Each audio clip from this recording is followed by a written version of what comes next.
Welcome back. In this video, we're going to try to find the value of a plus b quantity to the power 2025, given that a and b are real numbers, and we have this condition here.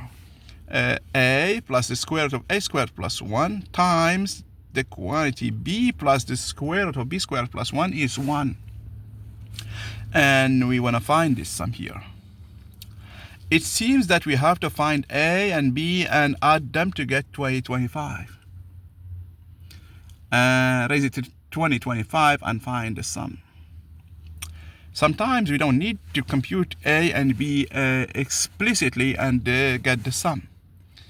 We can find a and b, a plus b in somehow, and just raise to the power and find the value. Okay, because from here it's not obvious how to find a and b explicitly. Okay, so we're gonna do some algebra in such a way that we get a plus b directly without computing them. Okay, this is my first point of view, and I'm gonna see if I can do that. Okay, before we proceed, we need to have some or to seed some values. Here, a and b are real numbers. Note that the square root of a squared plus 1 plus a is always bigger than 0. The same thing for the square root of b squared plus 1 plus b, it's always bigger than 0. I have proved that in one of the videos. Okay, if you don't like this, or if you want to work, you can work this function. Treat them as function x squared plus 1 plus x, and see this function here. Okay, you can work this one using your calculator or just by hand, and I like the hand that you work it by hand. And you deduce that for every value of x, this is always bigger than 0, and therefore take x is a and x is b, and find your deduced result. Okay, there are easy ways to do this. Okay, there are easy ways we can use simple algebra to find the result. Anyways, okay, so we have this one is always bigger than 0. Another thing is that the square root of a squared plus 1 minus a is always bigger than 0. Okay, the same thing, we can prove it. If we prove this one, we can deduce this one exactly.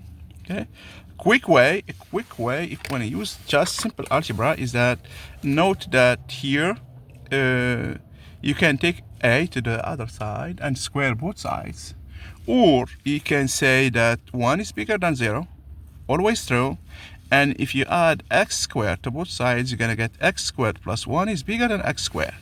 Okay, now we treat two cases, x bigger than 0, and we take the square root, we get x squared plus 1 is bigger than the square root of x squared, which is x, since x is positive, and therefore we have x squared plus 1 is bigger than x.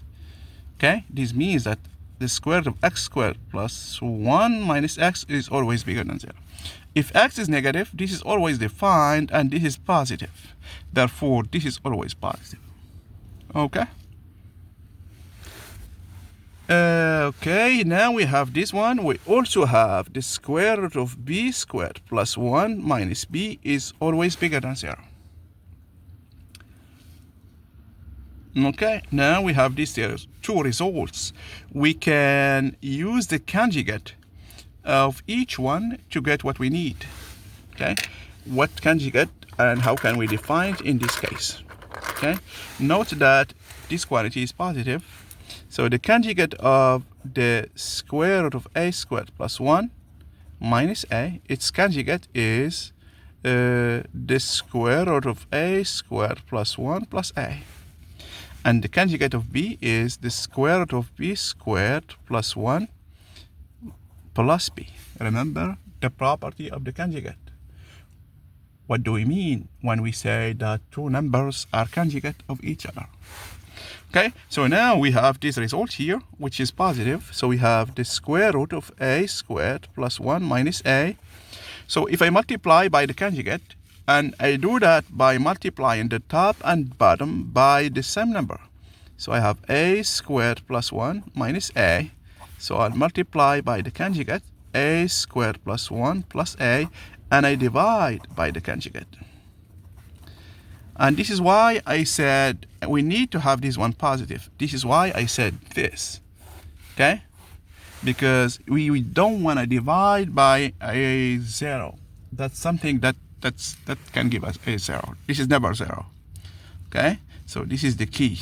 Now I'm going to use the multiplication here, and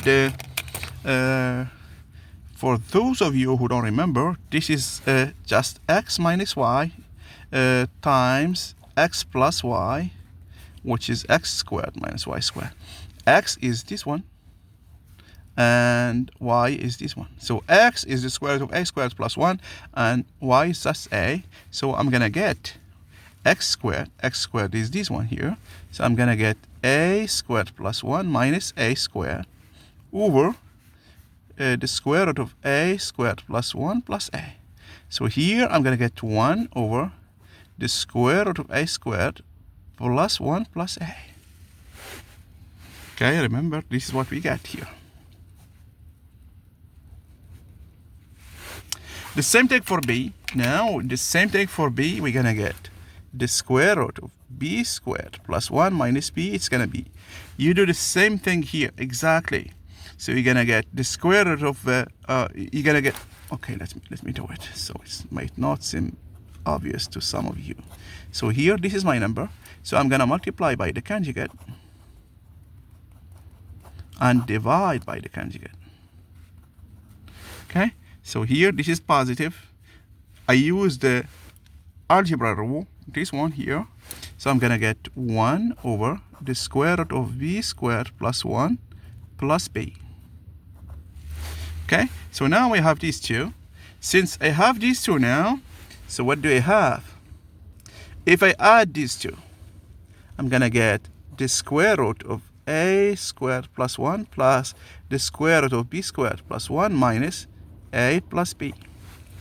So I add this one, I factor out by the minus. So I'm going to get 1. Remember, what's this one equal? This one is equal to this one here.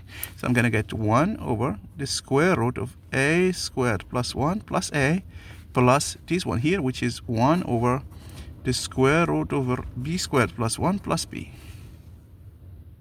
Okay? So now, what I'm going to do is, I'm going to multiply them.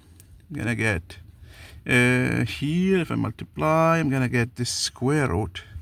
So I'm going to get, let me write a and b first. So I'm going to get a plus b plus the square root of a squared plus 1 plus the square root of b squared plus 1 over the multiplication of these two. The multiplication of these two is just 1. This is the condition that's given to us. Remember, this is the condition that's given to us. Okay?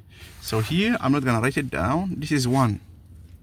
So therefore, what I have now is, so what do I have? I can cancel out by the square root of this one and the square root of this one. And I'm left with minus a plus b is equal to a plus b. So I add a plus b to both sides to get 2 times a plus b, which is 0. So I get a, so 2 is never 0, so a plus b is 0. Therefore, I get a plus b is 0. And therefore, when I raise it to 2025, I get 0. And therefore, the answer is 0 here. So this is the value of this power. Okay, remember that we have to do algebra, but it's simple enough, except that you have to provide some explanations. Why this is never 0. Okay, why this one is written this way, what's the conjugate, and also here you need to notice that when you add, you get rid of the square roots of both sides. Okay, and you have minus a plus b is equal to a plus b, and you add a plus b to the other side to get 2 times a plus b, and you deduce that a plus b is 0. Okay, so I think this is all we have, all we can get, except that sometimes it's good to have some some drawing in mind. Okay, so sometimes quantities or expressions like this, you can prove them by using graphing. Okay, so the square root of a squared plus 1 is you can just imagine that you have the you have it like this. Okay, and a is x, it's here. Okay, it's like shifted. So this one is always on top of this, and therefore when I do the difference is always positive. So therefore I can deduce my result. Okay, or I can, without worrying about the square root, I can see that x squared plus 1 is x squared shifted 1 unit. So I did 2 units here, so let's assume this is 1. Okay, this is 1. So this is x squared plus 1, and x squared is just this one here. Okay, so this is x squared. Okay, and the square root preserves the order. When I take the square root, nothing is going to change. Always we're going to have this one on top of this. Okay, sometimes graphing and using algebra can help a lot. Okay, thank you. And if you see any errors, I didn't edit the video. If you see any errors or mistakes, please let me know. Thank you very much.